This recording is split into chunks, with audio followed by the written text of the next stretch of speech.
নমস্কাৰ। আমাৰ জীৱনটোত বহুত বন্ধু থকাৰ প্ৰয়োজন নাই। প্ৰকৃত বন্ধু এজন থাকিলে যথেষ্ট। কিয়নো যিজনে আপোনাৰ সকলো সুখ দুখত আপোনাৰ লগত থাকে বা আপোনাৰ সমভাগী হয়, সেইজনে আচলতে প্ৰকৃত বন্ধু।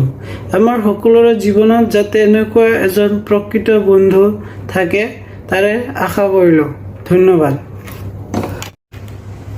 যোনবোৰ ল'ৰা ছোৱালীৰ ইনকাম নাথাকে বা বেকাৰ ল'ৰা ছোৱালী, তেখেতসকলৰ ক্ষেত্ৰত কৈছোঁ যে খালী পকেট আৰু বেকাৰ জীৱনটোৱে আপোনাক যি শিক্ষা দি যায়, পৃথিৱীৰ কোনো গ্ৰন্থ বা কিতাপে আপোনাক এই শিক্ষা দিব নোৱাৰে।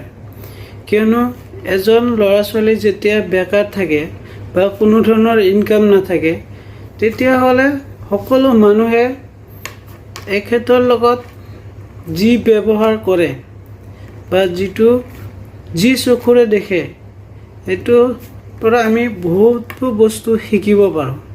গতিকে নিজে হাত সাবটি বহি নাথাকি কিবা এটা কৰি যাতে এই বেকাৰত্ব বা বেকাৰ জীৱনটোৰ পৰা হাৰিব পাৰি, তাৰ কাৰণে চেষ্টা কৰা ভাল। ধন্যবাদ।